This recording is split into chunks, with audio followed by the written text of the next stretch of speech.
People ask questions about Jesus often, and they are curious.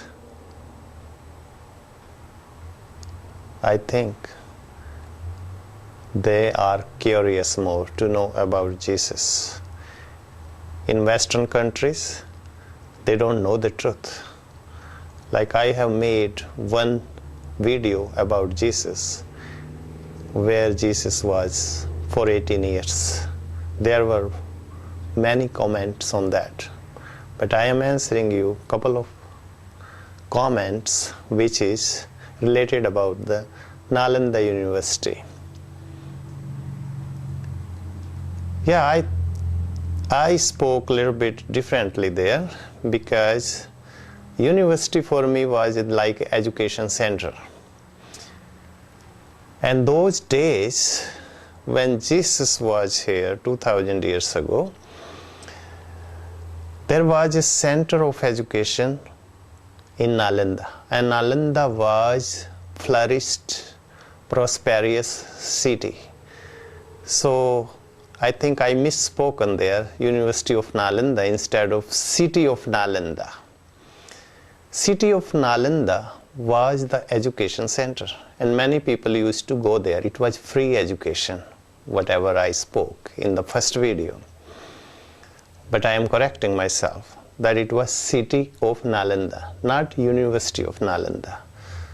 Yeah, it existed university before that. It was called Takshila University.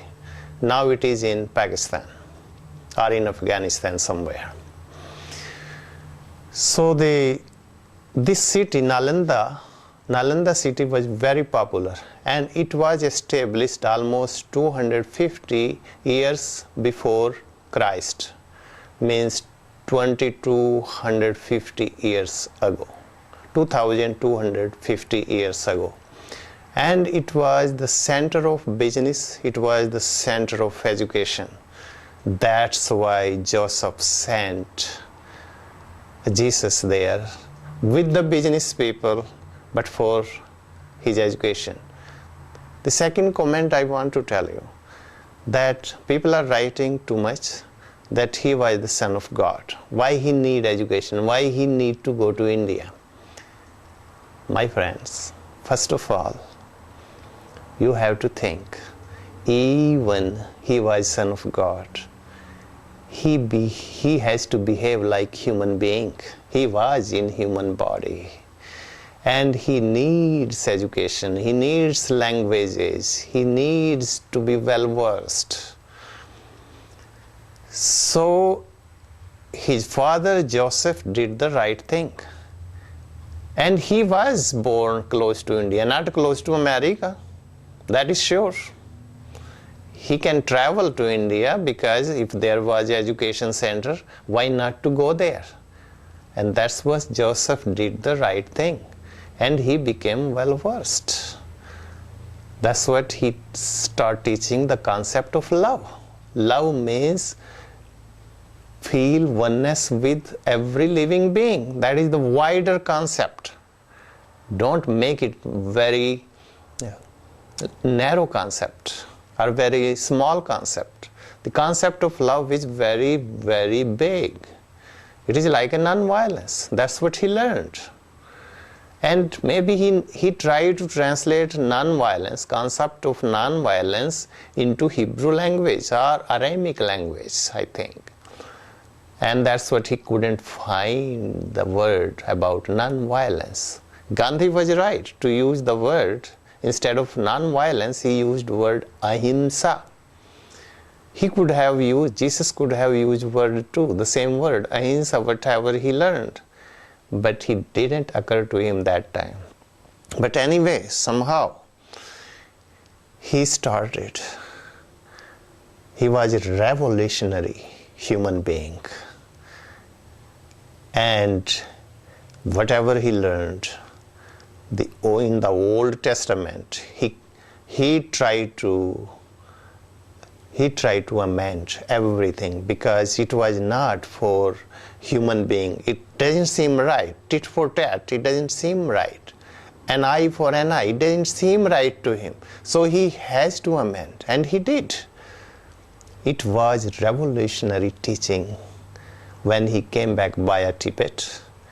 And I told in the first video that they found historically proof that he visited Tibet. The churches can hide the truth, but sooner or later that truth will come out. How long they can teach the false teachings. They can teach, they can hide the truth. They have to tell the truth. No matter their churches collapse or their churches survive, everyone has to tell the truth. And the churches needs to open right now. We are in the very good period of time. And we are in that era that we can tell everything, every single thing. So it is good to open up, and all the churches, even Catholic or Protestant or new churches, if they can tell the truth, so the people know. 18 years, there is no proof. Whatever proof we have, little bit, is not enough to prove that where he was 18 years. 18 years is not like 18 months. You can hide a person for 18 months, but it is hard to hide for 18 years. So it is time that you can tell the truth. And I am telling you, Nalanda was the prosperous state city and flourishing city. All over the world they used to go there, business people and for education. It was established 250 BC. It is considered Gupta period in India, and it was very, very prosperous time for India. It is in Bihar. That city's ruins still there. It tells its own story still. And you know, those education centers, including monasteries, Buddhist monasteries, and Jain centers, and other Hindu centers, they were giving education free to everyone. They didn't have anything about race, color, or creed. Whoever goes there get the education. And that's what they did. If Jesus went, they taught him. And maybe Jesus was not fully white. How do you know? There is no Jesus picture, the real picture. Because there was no picture available those days. There was no camera, there was no technology. So whatever Jesus picture we have today, it is imaginary. So how do you know? If you go in different area, they painted Jesus like a black, white paints like a white. So it is difficult to that what color he was even. So it is difficult to tell. So if we cannot even have proof of his real picture, how can you have proof of 18 years where he was lost? He was not roaming around vain. His father was very smart and very, very wise person. He sent him for the education.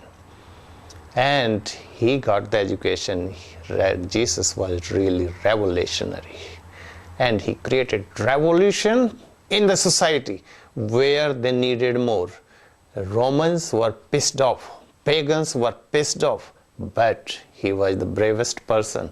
He didn't care if they kill him or if they don't kill him. But he told the truth. That was Jesus.